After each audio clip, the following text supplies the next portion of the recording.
Radio صدائے حریت جموں و کشمیر ہے پیش خدمت ہے خصوصی اپڈیٹ۔ مقبوضہ جموں کشمیر میں بدتی ہوئی بھارت کی ریاستی دہشت گردی اور تحریک آزادی کشمیر نہ دباؤ کا مضمون بھارتی ہتھکنڈا کے خلاف احتجاج کے واسطے گزری رات مقبوضہ کشمیر کا کافی سارا علاقہ میں بلیک آؤٹ کی ہوگی ہو۔ کل جماعتی حریت کانفرنس دوجی حریت تنظیمہ اور رہنماواں نے سول سوسائٹی اراکین اور تاجر تنظیمہ کا نمائندہ نے گزری رات 8 سے 9 بجے تک بلیک آؤٹ کی کال دیتی تھی۔ کل جماعتی حریت کانفرنس کو کہنا ہے کہ جو بلیک آؤٹ مودی حکومت کا طرف 5 اگست 2019 میں کیا گیا غیر قانونی اقدامات کے ذریعے کشمیری عوام کی شناخت ختم کرنے کا بھارتی ہتھکنڈا کے خلاف اہل کشمیر کی مزاحمت کی علامت تھی۔ حریت کانفرنس نے کیا کہ کشمیری عوام نے ہمیشہ ظالم اور جابر کے خلاف لڑے ہوا ہے۔ ہر سال 5 جون عالمی یوم ماحولیات منایا جائے ہے۔ بھارت میں فضائی آلودگی کا بحران نے انتہائی سطح چھوئی ہوا ہے۔ بھارت کے واسطے آج عالمی یوم ماحولیات کا موقع پر مناؤن کے واسطے کچھ بھی نہیں ہے، کیونکہ بھارت نہ بڑا شہر میں آلودگی کی تباہ کن سطح کو سامنے ہے۔ بھارت مقبوضہ جموں کشمیر میں سالانہ بڑا پیمانہ پر ہندو امرناتھ یاترا کو انعقاد کر کے عالمی یوم ماحولیات کا پیغام نہ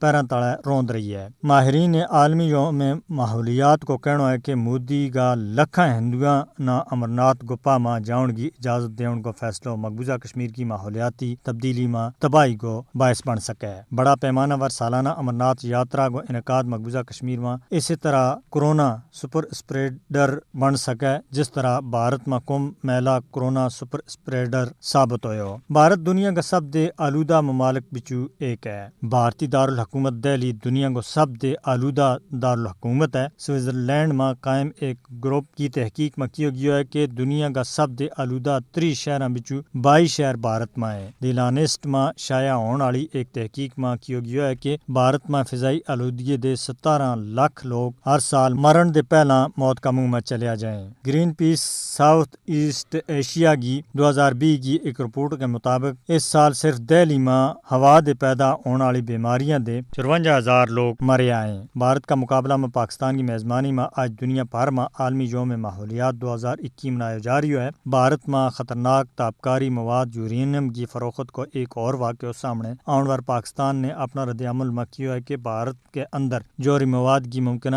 بلیک مارکیٹنگ خطرناک ہے۔ تحقیقات کی جائے کہ یورینیم فروخت کی کوشش کتے عالمی امن کے خلاف تو نہیں ہے۔ بھارت میں جوہری مواد نہ ہندو انتہا پسندوں کے ہاتھوں جان دے روکنے کے واسطے اقدامات کیا جائیں۔ اقوام متحدہ جوہری مواد کو غلط ہاتھاں استعمال روکنے کے واسطے پابند بنا ہے۔ عالمی جوہری توانائی ایجنسی بھی ریاست نہ جوہری مواد کے متعلق پابند بنا ہے۔ سلامتی کونسل کی قرارداد 1540 جوہری مواد کے متعلق پاکستانی دفتر خارجہ کو مزید کہنا ہے کہ سراغ لایا جائے کہ بھارت میں یورینیم کی فروخت کے پیچھے کے مقاصد ہیں۔ خصوصی اپڈیٹ ختم ہوئی۔